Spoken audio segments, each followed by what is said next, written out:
Well, hello everyone and good morning. Thank you for joining us for the info session and training webinar for the Redwood Region Greenhouse Gas Calculator and Forestry Diagnostic Toolkit. My name is Bryce Hutchins. I am the Forestry Project Manager for the Mendocino County Resource Conservation District.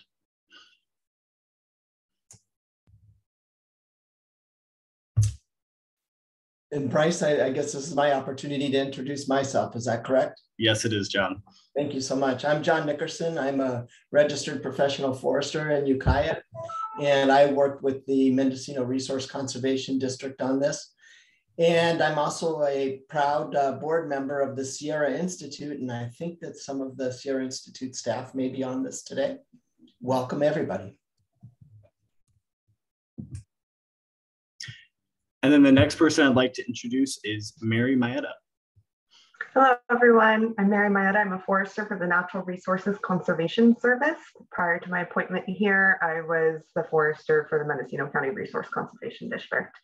And we've been working on this tool for a while, and I'm really excited that we're finally able to share it all with you. So thank you for coming today. I'll be taking questions throughout the recording. So if you just type them in the chat, I will write them down and we'll get to them at the end of the session. Thank you. Well, thank you, Mary and John. So just to restate, this is going to be an info session and training webinar. This is to provide more information on the toolkit and a demonstration of how it works. This meeting will be recorded and made available on our website following the event.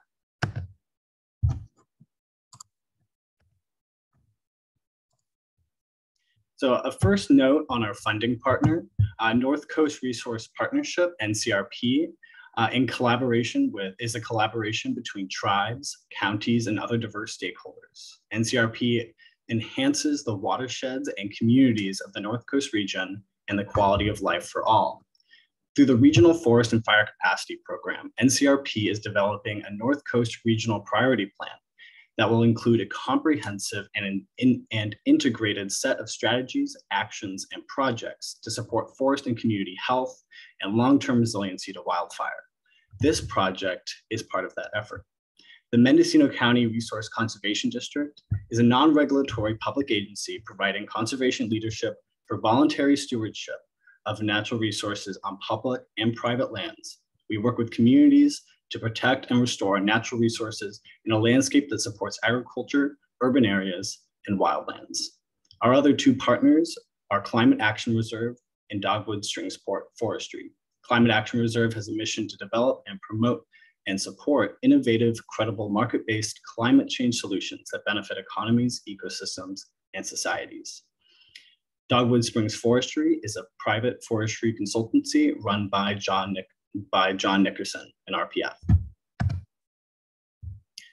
The overview of this presentation will be first an overview of the toolkit itself, the tool process and applications, the outputs the tool provides, the determination process for vegetation classes used in the tool, the modeled prescriptions and assumptions used by the tool, the inventory methodologies, and a demonstration of the tool.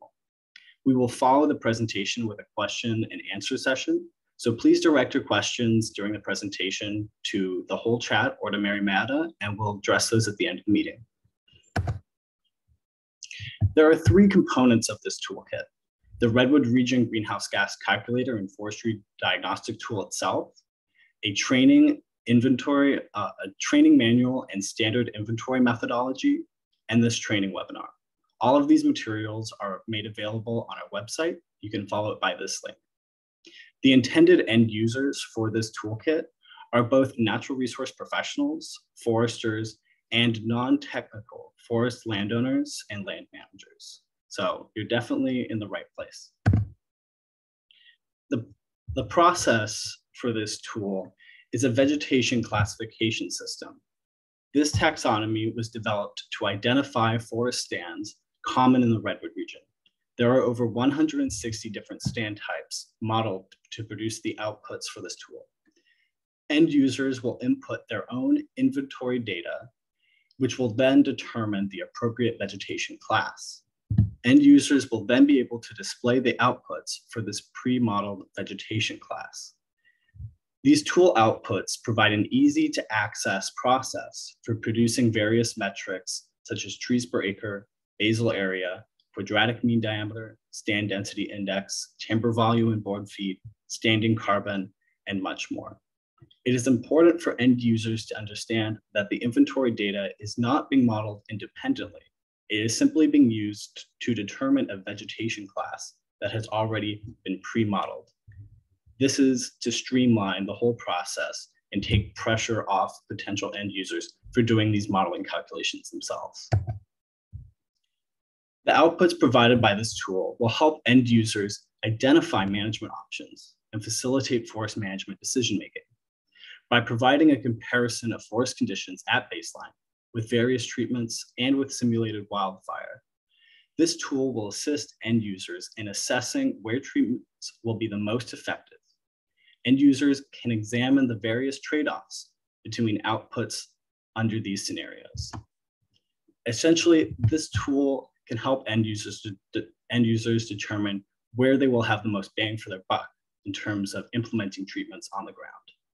An additional application for this toolkit is to help justify assumptions made in different grant applications for forest health or fire resiliency projects. The use of this toolkit will be restricted to the Redwood region. Vegetation classes were modeled off stand types and species found only in the Redwood region. This means that the tool will not be effective for use elsewhere, as it produces outputs tailored to the species and different variables of stand characteristics only found here. However, this whole process is replicable. The architecture and process for creating the tool can be used for other stand types. Potential practitioners will just have to remodel and recalibrate the taxonomy system for different types of forest stands, such as the Sierra Nevadas or elsewhere in the United States. Various outputs produced by the tool include basal area, carbon tons, and quadratic mean diameter. Basal area is useful for understanding stocking and harvest potential, as these retention standards are often established based on basal area. Carbon tons outputs can be converted to the CO2 equivalent to provide an estimate of the atmospheric management benefits.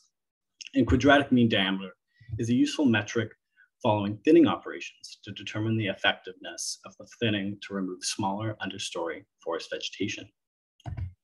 Additional outputs include stand density index, harvested board feet, and flame length under wildfire. Stand density index, or SDI, is an excellent metric to assess the competitive stress in stands. Harvested board feet provides an indicator of the economic opportunities that may be associated with certain types of thinning treatments. Managing for wildfire resilience involves one or more of the following: thinning understory vegetation, reducing surface fuels, and increasing spacing between the overstory vegetation. The flame length output is an indicator of the overall risk wildfire presents to the stand. The vegetation class determination process, or algorithm that we used, is used to determine which stands would be pre-modeled for use in the tool. By inputting collected inventory data from across the Redwood region, we were able to define different vegetation classes that are unique to these areas. By inputting collected inventory data, end users are using the same algorithm to produce a vegetation class and retrieve various stand metrics from these pre-modeled stands or vegetation classes. Using this algorithm, there are 480 possible stand types. However, only 169 were modeled.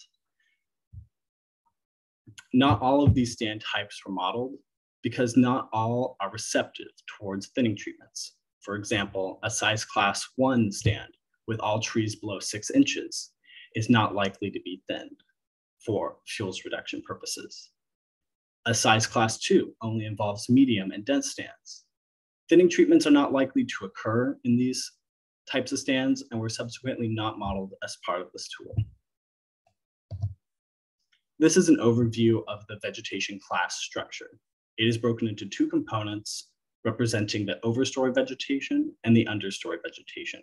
provides information on the dominant species group, the size class of the dominant species group and its density class, as well as more information on the species and size class and density of understory vegetation. Here are 3 different examples of what these vegetation classes look like for different stands. On the left, you see an RD2D, which is an example of a dense Redwood Douglas fir stand with all trees mostly between 6 and 12 inches DBH. The central window shows a conifer and hardwood stand with medium density. Trees are between 12 and 18 inches DBH.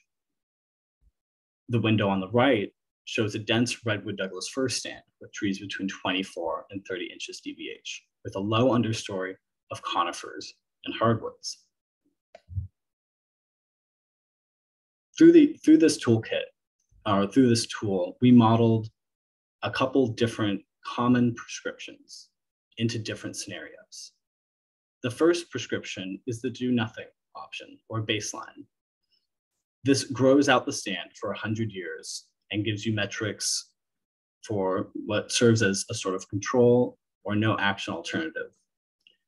The 2 prescriptions used are a thinning to 8 inches and a thinning to 12 inches DBH. These treatments assume pile and burn of generated slash. The other scenarios involve the introduction of wildfire, 5 years or 10 years following the prescription, both for baseline and for these prescriptions.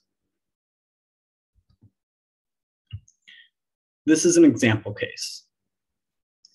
This illustrates the stand conditions prior to treatment, following treatment, and following the introduction of wildfire.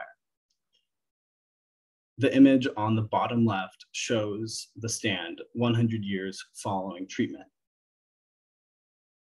Our modeling suggests that the thinning treatment for this stand is a good fit. It resulted in a low fire intensity and low mortality among residual trees. This example illustrates a similar treatment on a very different stand. Note the lower size class of trees. When fire is introduced to the stand 5 years following treatment, the results are very negative, resulting in high mortality. This is where the tool can be of exceptional use to end users, determining if a treatment will yield the hoped for results, which are a healthy and resilient forest stand, even following wildfire. There are multiple assumptions used for generating the outputs in this tool. End users will have to consider the following modeling assumptions when considering how the tool will be a suitable fit for their various applications. The treatments are modeled in the Forest Vegetation Simulator, or FVS, using the cascade variant. We used a set site class and set fire parameters for all modeled stands.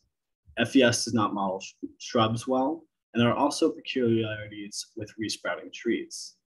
End users must remember that the outputs provided by this tool are only as accurate as what can be derived by using FVS. End users should also note that the estimates provided through this tool are not based off their particular plot of land, as we cannot count for all the possible variables in terms of site class or potential fire behavior or any other variables. These are estimates. There are 2 different approaches for data collection for this tool: a non-empirical approach, or rapid assessment, and the empirical approach, or standard inventory. The non-empirical approach is a rapid assessment used to determine the vegetation class without conducting a forest inventory. It is essential for end users using this methodology to have a strong understanding of the algorithm used to determine vegetation classes from plot data. A detailed description of this process is provided in the associated guidebook. The standard inventory methodology can be used by both experienced resource professionals and non-technical end users to collect relevant inventory data for input into the tool. This methodology is extensively detailed in the Toolkit's guidebook. Since the methodology follows standard protocols for data collection, more experienced end users will be able to use the collected inventory data for other purposes. A possible example of this is a landowner who wishes to conduct a thinning treatment of larger diameter trees and wants to know if the thinning treatment will yield the appropriate results in terms of mitigating fire risk. If that landowner wishes to know a more appropriate estimate for their timber harvest volume that will actually be more useful for their objectives, they can take this inventory data and possibly use it for that objective. However, this tool only provides estimates and can help end users determine of whether or not they're taking the appropriate step. We'll be moving on to a demonstration of the tool. John Nickerson will overview how plot data can be prepared for use in the tool. He will overview how that data is entered into the tool itself, review some common errors, and show how end users can interpret the various outputs provided. Thank you, Bryce. I'm going to share my screen, if I may.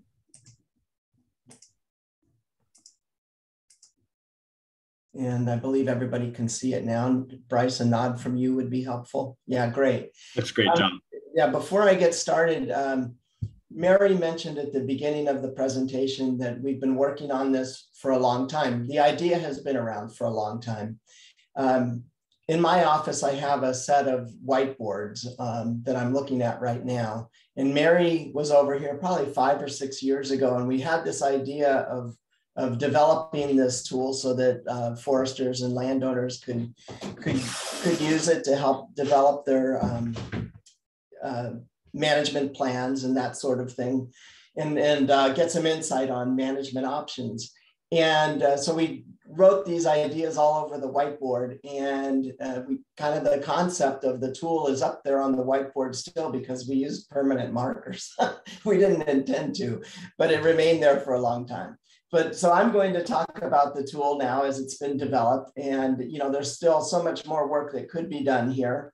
But what we've done is as Bryce mentioned, is we've taken Redwood stands and we've pre-modeled them so that to provide some insight into the future of these stands under various management regimes. Now, of course, we didn't hit every potential management regime, as Bryce mentioned. We thinned at 8 and 12 inches, and we did that with and without fire. And we also have a baseline case that did nothing. This is in an access database. Everything was pre-modeled in FVS. And of course, it's only using one set of fire assumptions as well. This product can grow very rapidly with the introduction of a new variable, change the fire regime, and the 450 or so potential stand conditions that we have now get doubled. So it grows exponentially with new variables that we would add. And there's been discussion of adding more. So we could add new thinning regimes and thin up to say 20 inches or something like that as well. But right now we just have the management regimes that Bryce mentioned. What else before I get started?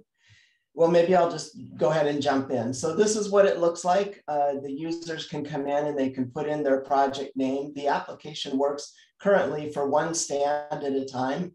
We had it actually trying to work for a project at a time with multiple stands.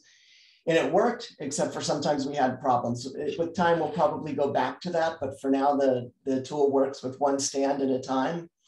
And the tool also is intended to address the modeling of those stands. First, on those stands, we started with a set of plot data that Bryce actually was able to acquire because of his previous work at Jackson State Forest. And I don't know how many plots we started to work with there, about 150 plots. And then we also substituted or brought in an additional another 150 private plots. And that kind of set the stage. We started with those plots. And of course, what we're doing here is we're taking those plots and running the plots through our algorithm to determine a veg type. And then we model that, we create a tree list and we model that veg type. And that creates the basis for our modeling. Now, with all the plots that we had, we didn't have all of the permutations of the potential veg types that we have in our algorithm that could come out of the algorithm. So what we ended up doing is modifying the tree list so that we would eventually address the gaps, and we would have tree lists that met the different veg types that we wanted to model. So when a user comes into this, they would enter their project name in the stand ID, and this would obviously correspond with something that they have in the field. And they would put in the acres. Now, currently, the acres isn't really doing anything. The reason it's there is because we did talk about also adding to this tool the ability to take the user data and provide more direct outputs from the user data. As Bryce mentioned, the user data is used to define a veg list that's a tree list or a veg type that has been pre-modeled. But there may be a user interest to take this and use it like you would use a standard inventory and generate, basal area, stand density, quadratic mean diameter, and volume statistics for your stand based on your own inventory. Right now, it does not do that, but we did talk about doing that in the future. So that's why there's some of these variables like acres, aspect, and slope. And then also here, these are optional variables that aren't doing anything at the current time. If you put in height, then now we have the ability to calculate volume using standard volume equations. So let's see.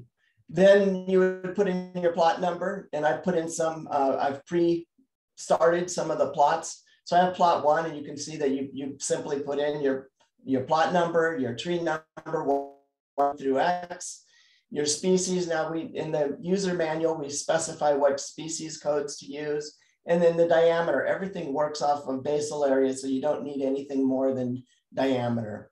And I'm going to just walk through the plots that I have. Pre-established for you. There's another plot with Redwood and Douglas fir and some tan oak in it with various size classes, some Redwood and Douglas fir. Again, Douglas fir, Redwood, tan oak, madrone, tan oak. You can see it doesn't matter what the case is, lower or uppercase.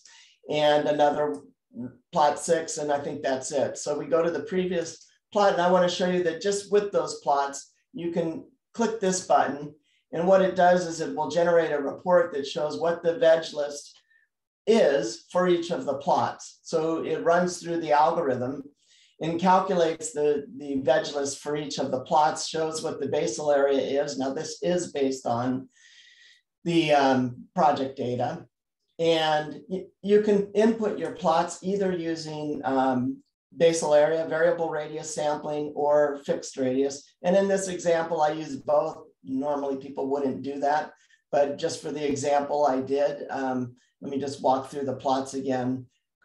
This one was a fixed plot, a 10th acre plot, and it had a nested plot, a 100th acre nested plot that has a break at 6 inches. So anything 6 inches and less would be measured within that 100th acre nested plot. And in the previous one, there is no nested plot. It still is a 10th acre fixed plot. Same thing with this plot 4. And I put in a variable plot here for using a 30 basal area factor for plot 3. But it also had a fixed area nested plot for, again, trees that are 6 inches and less.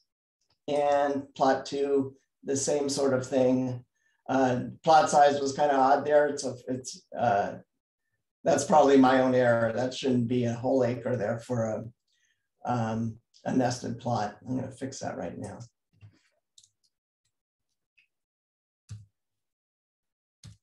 Okay, now I think it's better. I wonder if that makes any difference in plot 2. Okay. So there we go. The point here is that the algorithm works at the plot level. And what's interesting is that it also works, well, this is the main purpose of it, is what is the stand? And it gets to the issue, and you see this every time we run it, even with real data, that the plots have different veg types than the average for the stand. So it's a pretty interesting thing. And sometimes as in this case, the stand has a different veg type than any of the plots did. So that's what you get when you average data together. And so what do you do with this? You know, you can look at it and you say, we've got an RD4L_D. So going through the tree list, Bryce did an introduction to this. This means that we have a redwood and a Douglas fir mix. It's dominated by redwood and Douglas fir. It's a size class 4, which I'm trying to remember, that's a larger size stand, about a 24-inch stand with a low canopy, but it has a dense understory. Then the other ones going through them, you can see in general another redwood Douglas fir stand, plot 1, size class 4. It's dense with a dense understory. Those are the stands where you would expect to see some ladder fuels. So interesting to take a look at them, and we will. And Douglas fir 4L, so it's got a light canopy closure. Redwood 3M, so it's a redwood stand, size class 3. I think that's 16 to 24 inches, and with a lower level in the understory. So we'll leave that, and then we'll go and look at some of these stands and what the whole tool is all about. First off, we generate the veg lists through the plot data, and you can look at all of these stands if you'd like. I picked a few that I thought would be interesting to look at. We'll start with a Douglas fir 5M_D. So you can see here's all the tree lists that have been pre-modeled, and you can scroll through them. Well, why don't we just go to this one, the Douglas fir 5D_D. So it's a dense, large stand. And then we review the report for the vegetation class. And now it's going through some code to pull up the data for it. So this is all FVS outputs. It's in kind of a format that you have to kind of squint to look at. It's easier to just look at the charts. So we've charted the data here, and you can see what has happened with the different management approaches to the stand with basal area and with carbon tons per acre, with the quadratic mean diameter, and with stand density index. So again, this is interesting because you can see this is a Douglas fir stand, and you thin it to 12 inches with fire. Obviously, in this case, it burned up still, and then the carbon tons with the thinning and the fire took a dive because of the extent of that fire. Let's close this and look at the fire charts here. So this shows the flame length under severe wildfire and the board feet harvested. So I'm going to jump to another one. This is an interesting example. So that in that case, the thinning didn't work out as well as we would have liked. DF5M_D. Where is that one? Let's look at another Douglas fir stand.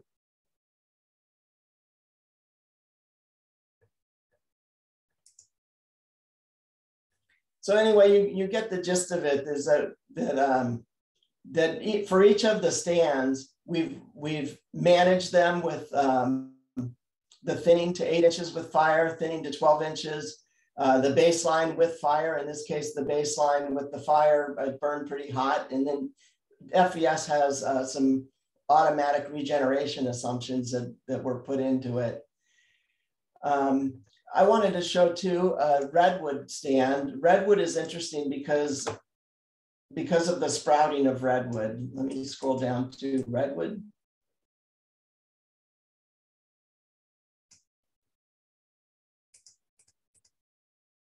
I'll go to a large redwood stand with a dense understory. And we were surprised at the outputs of redwood. And it's mainly because of the sprouting function of redwood. You could see with the quadratic mean diameter, you get the bump from the thinning, but it's rapidly, and within 15 years, the quadratic mean diameter gets brought back down to about where the baseline case was. And when you look at the data, it becomes evident that it's because the FVS is assuming a large amount of sprouting. with the redwood. In basal area, you can see we bring down the basal area. Over the end of the 100-year modeling, even with the thinning, they all come out pretty similar. What I think would be interesting is a follow-up to this. I mean, with every project like this, you want to do more. And it would be interesting to show, well, we're not going to let it go alone for the next 100 years after we thin. So it'd be interesting to show what would happen with a series of thinning, say every 15 years, but you kind of get the hint that 15 years might look like an appropriate return interval for thinning. Same thing here with stand density index. You get the drop in stand density index, perhaps to a point that's is more resilient for the forest, and it rapidly comes back up. So it'd be nice to continue it through some thinning regimes. And let's just look at the harvest in this case with this one, because we had some larger trees, even thinning to 12 inches, that there is a board foot volume that was harvested there. It looks like we harvested about 1,600 board feet per acre when we did the thinning. And you can see what happened with the flame length. It is interesting too, and some things I just can't quite understand with the FBS outputs is, when you thin in some cases, and even when you thin and you have the fire, you get this higher, risk of flame length, and presumably that's because of the sprouts that have come back into the stand. I just want to show one more before we go to some questions. So again, we've done this modeling for a lot of stands, and as I've already mentioned, I think what I get out of it is that I'd like to do a lot more modeling and have a lot more variables that we could play with here to look at. But the whole idea is that you can look at your stand and you can get some ideas of what your potential what the influence of your management scenarios are based on the variables that were modeled. I did want to show one thing that with the tool that you need to be careful of. If we take a size class 2, which is a smaller stand, this is a tan oak size class 2 with a medium density. So these are trees that are in the, I guess, around 12-inch class. And we go to the density charts. Essentially, when we thin, we've clear cut. So you need to be aware of that. We didn't discriminate the stands that are small that would be thinned with 12 inches, because when you have a stand that's 12 inches and you thin everything that's 12 inches, we could have put in a basal area limitation to it, but we didn't. It ended up thinning all the trees, and that's obvious. So you have to be aware of what makes sense to do with the tool. I wanted to bring up that point. Bryce did mention that there's 2 ways of using this tool. One is that you put in your data, and then you can come here and see, well, what did you get based on the plot data? What did the algorithm pull out for your plots and for your stand as the average of the plots? But if you understand the algorithm well enough, you can just go right to this, and you can look at your stand and say, well, I think I have an RD 5D, and you can click on this, and well, it's kind of a shortcut to get some ideas of what you might be up against with that kind of a stand condition. And we used to do that. When I worked in Mendocino Redwood Company with the inventory team, we used to go out there because we used a similar veg typing algorithm, and we used to kind of test ourselves and see how close we would come with looking at stands and how we could run our minds through the algorithms and come up with a stand label. And we were always pretty close. I would say that if we varied pretty close around the idea. And of course, anytime you get some real plot data, then you're still going to find variation in the stand label. But this isn't a real stand at all. So this is kind of a false notion of what that might look like. So anyway, that's the tool. And I guess, Bryce, I'll keep sharing and see if people have questions about the tool. Well, thank you, John. Oh, sorry. We have 2 questions in the chat, so I'll read them, and as more questions come up, please put them in the chat or just raise your hand and we'll call on you.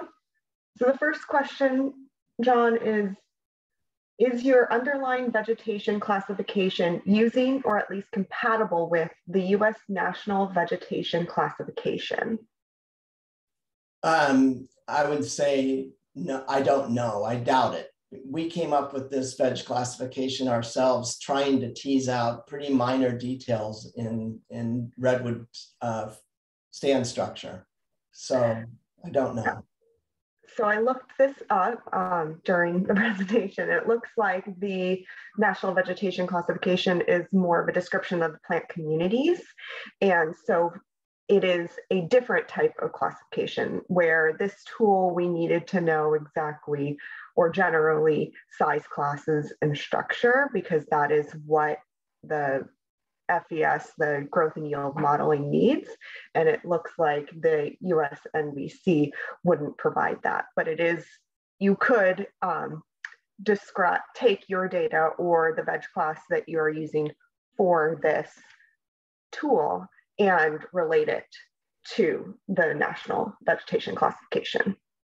But they kind of had 2 different goals, it looks like.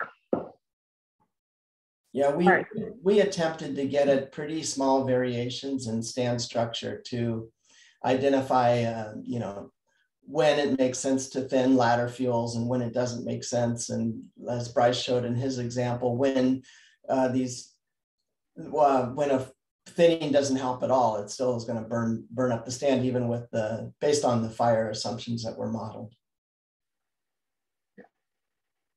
So the second question is, since FES doesn't model brush and sprouting trees well, does this mean controlling these for the fire effect model would be valid? Or basically, how to take into account not modeling these very well? Well, I think there's 2 questions there. I'd like to tease it into 2 questions anyway, but the brush, I agree. We don't model brush here.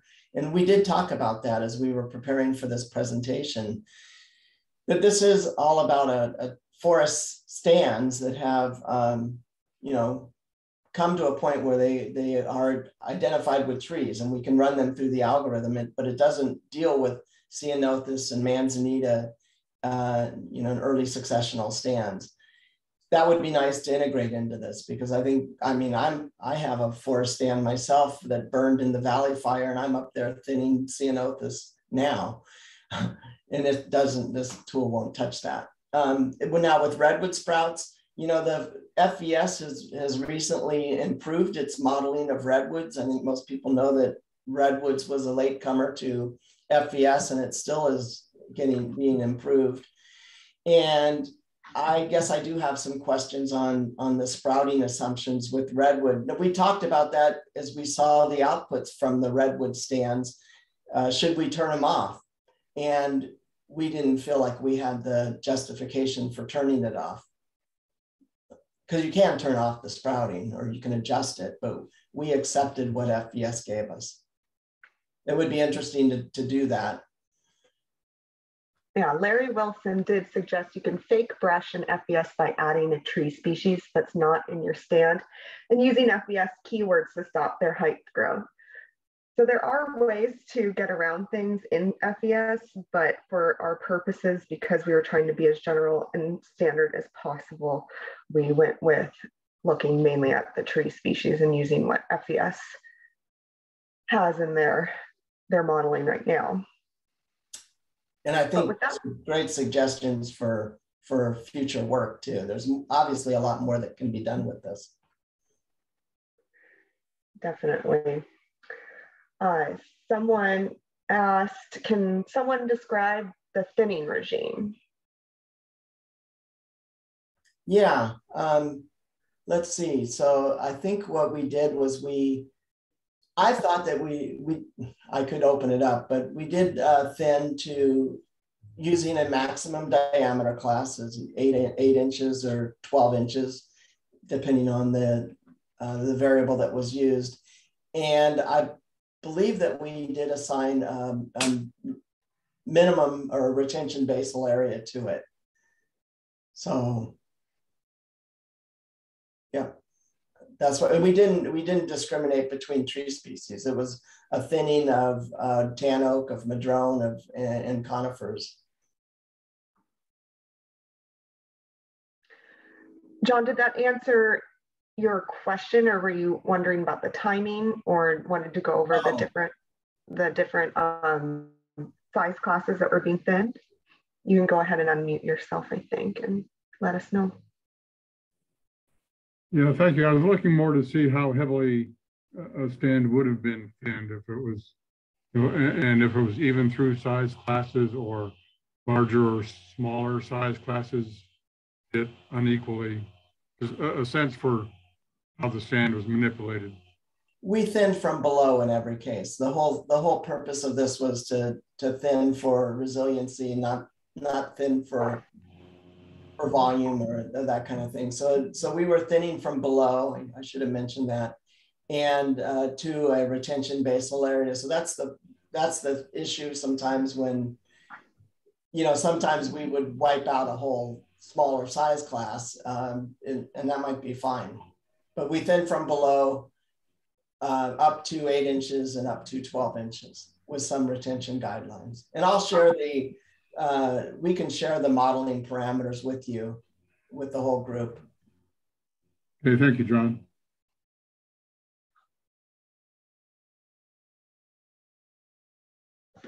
It seems like a long time ago now. Been working on this a long time. If not using the nested area tool, is it assumed that DBH is taken for all trees, even the smallest DBH? Or is there a DBH threshold when not using the nested area tool? Is that for the inventory? Yes. So yeah, I mean, it's really just a matter of expansion. So if you don't use a nested plot, then it's assumed that you would be measuring 6-inch trees throughout your entire plot. Well, you'd be using a basal area factor, or you'd be sampling your smaller trees throughout your fixed area. So then would you just leave the nested plot size and DBH blank? Yeah, just leave it blank then. Yeah. If it's left blank, it assumes that there is no nested plot.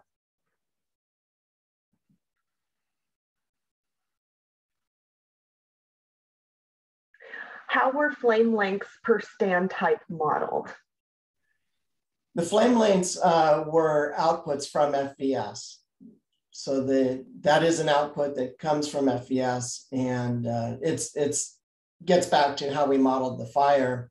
And I think we modeled the fire. Now this is something that could be done again with multiple variables of fire behavior or fire parameters. So we modeled, the fall, dry conditions. We modeled with, I think it was about 95 degrees and with a light wind is what we used for modeling the fire. And again, we'll share those parameters with you. Now that, again, like I said, that could vary and we'd have completely different results. But we wanted to model a hotter fire than what we've been seeing. And we wanted to, then with the FES outputs of the flame length, FES does output both under severe wildfire and under moderate wildfire. But what you see here in the chart was the severe flame length. And the question, does their model account for brush conditions in our area? No, it does not. It only sees what we put into the inventory. And that was a good suggestion by someone earlier that we can fake the brush.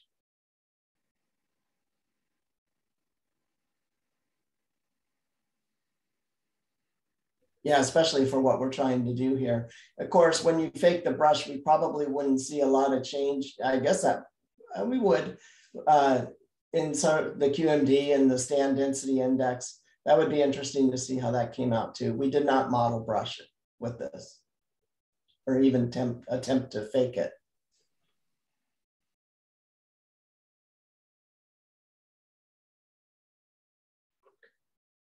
Are there any other questions or suggestions? There's obviously a lot more we can do with time and funding.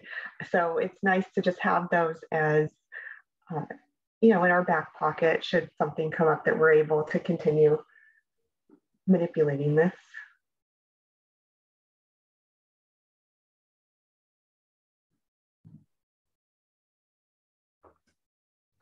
Is there time to explain how to enter external Excel data? Well, right now the inputs are manual.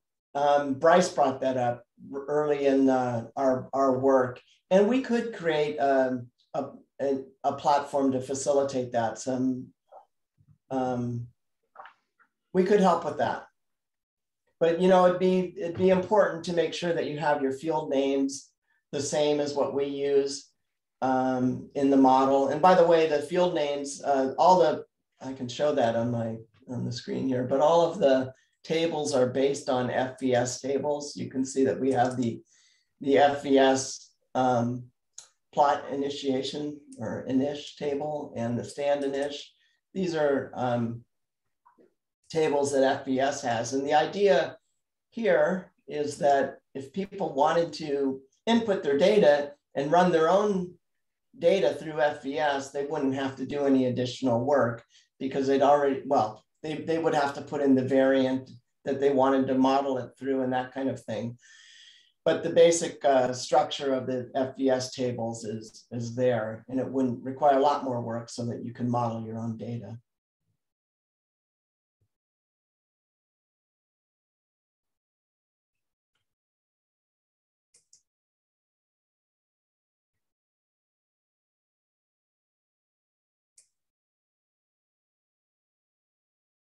Does anyone have an example of where they're thinking they might use this that we could talk through? Oh, we have another one. I think the NVC could provide the top-end veg structure within which your platform describes the fine detail. Doing so would facilitate translation of your platform to other regions' inherent major veg classes.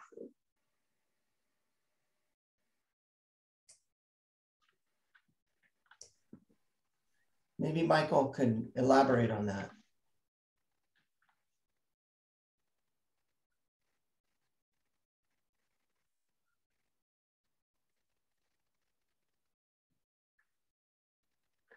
I see you unmuted yourself, Michael, but we can't hear you.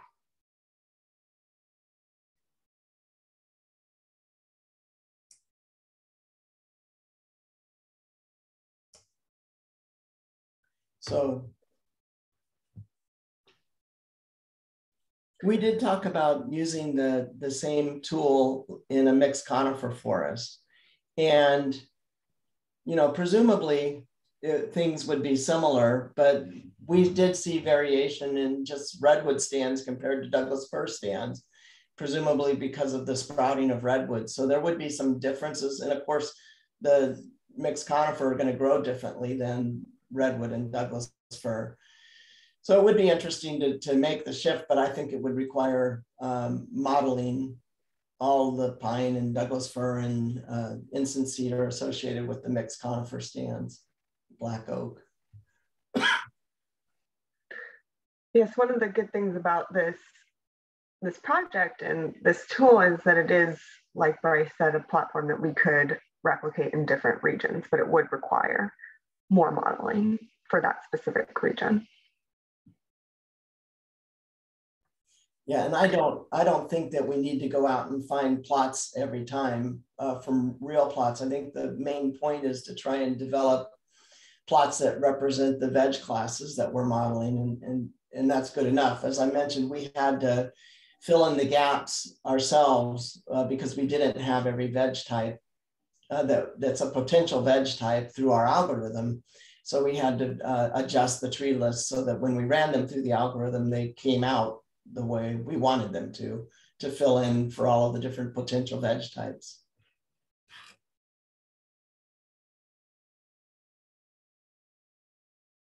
And we adjusted them by taking trees out or adjusting the weights of those trees and that sort of thing, changing the size classes of those trees or the diameters and the heights. I see that question, Mary. Are oak woodlands modeled? They are not. No, again, well, I mean, we model tan oak when we model madrone. So, I mean, species that are within the Redwood region could be modeled here. I would say that the tool does better with mixed coniferous forest, Redwood, Douglas fir forest stands with tan oak, madrone, and other hardwoods associated with that ecosystem. So oak woodlands are not modeled here specifically. Especially when you're talking about true oak woodlands with valley oak, black oak, and those sorts of things.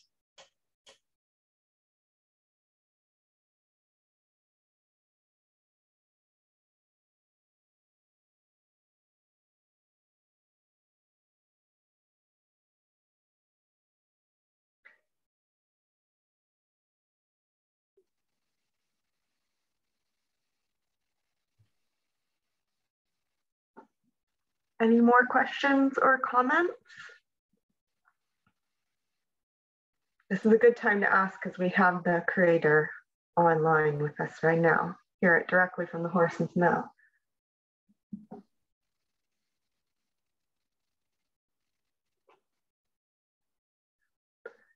I think one of the things about this tool is just understanding the limitations of it. Models always have limitations, so understanding when it's applicable to you and just taking everything with a grain of salt. But it is helpful, I think, just for us as managers to help us decide where we get the biggest bang for our buck with treatment and what type of treatment. So everyone has limited time and funding, and so we need to prioritize where we allocate those resources to.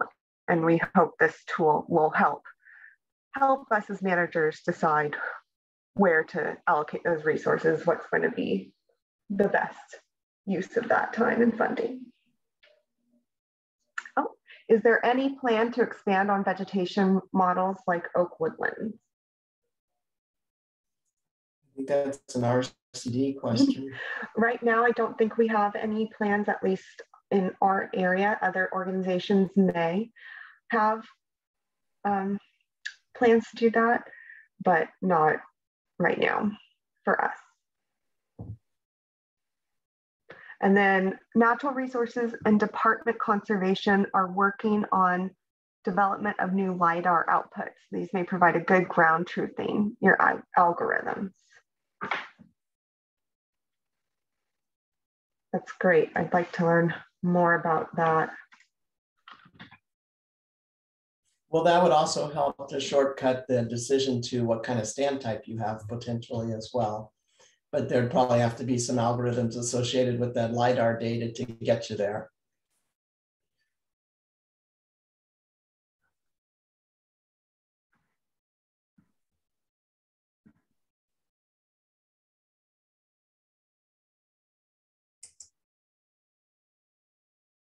Anything else? All right, someone asked, I entered 3 stands of data, then clicked find plot. Now all the data is gone and I can't add more trees.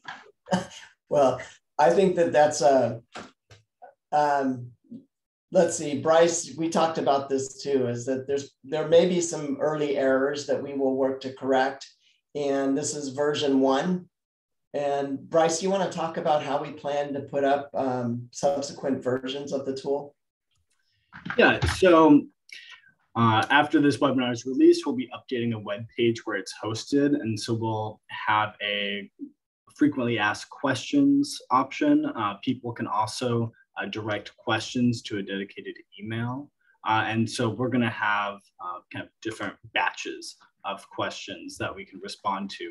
However, since we rely on grant funding and this project will be closing quite soon, this isn't something we can constantly work on. And so we're going to have to do it on a batch per batch basis. Some small questions I may be able to address, but the best course of action for end users is just to keep updated on our website. and see when we're updating the version of the tool or the frequently asked questions or troubleshooting tips. I can enter the web address in the chat as well. Erica, I see you are asking if you can ask a question, so please ask away. Hi, the reason I need to ask it is it's just like out of so much ignorance that I can't type the whole thing out anyway. So the part of the model, greenhouse gas calculations, and then John was showing all those charts, and maybe one of them, were we showing that? I mean, so carbon sequestration, was that, yeah, I can't even verbalize it, but how do we, where was that, or how is that done, or do we need more data like the height of the trees, or how does that work? Well, you know, when we first went about this, what we were hoping to do was to facilitate the application to the projects that would go for CCI grants from CAL FIRE for fuel reduction work. CAL FIRE has, right in the midst of this project, they decided that they are going to do all of that modeling work themselves.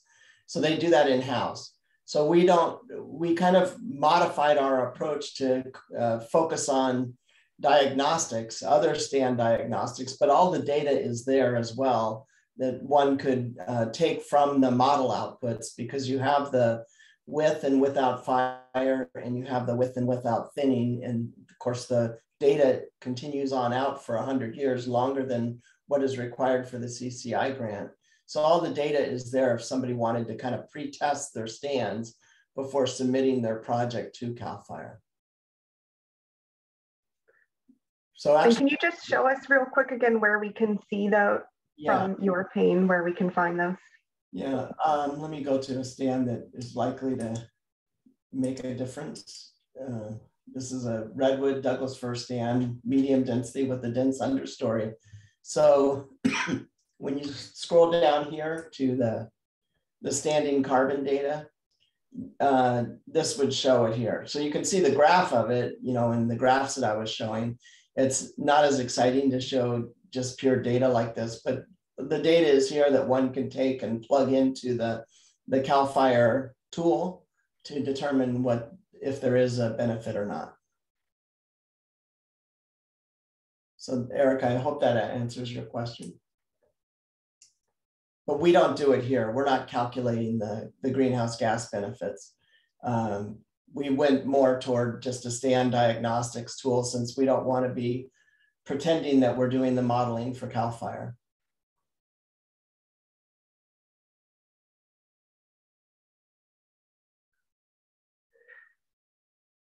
And there is along with this tool is a guidebook as well that you can download. So you don't have to memorize everything in this webinar. It is written down as well.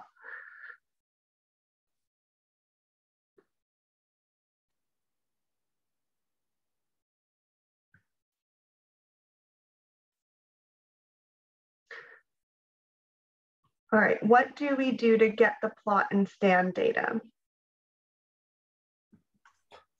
Oh, Bryce, you want to talk about that?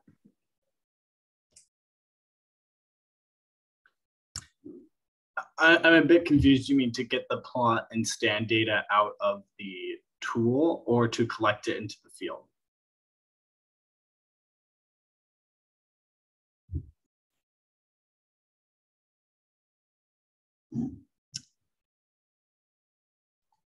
If it's collecting in the field, there is a standard inventory methodology that is written down in the guide book. So you can download that as well minutes later. Okay. Well, Ethan, maybe what we can do is I can set up some time and see what's going on we can work together on that on a Zoom call.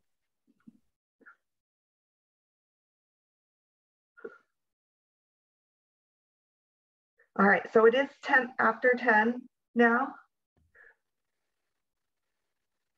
So we know that the webinar was only scheduled to go to 10. We want to respect everyone's time. So thank you everyone for coming and participating. And John, Bryce, and I can hang on for a little while longer if there's still some questions, but we want to just say thank you for coming today. Thank you all. Thank you, everyone.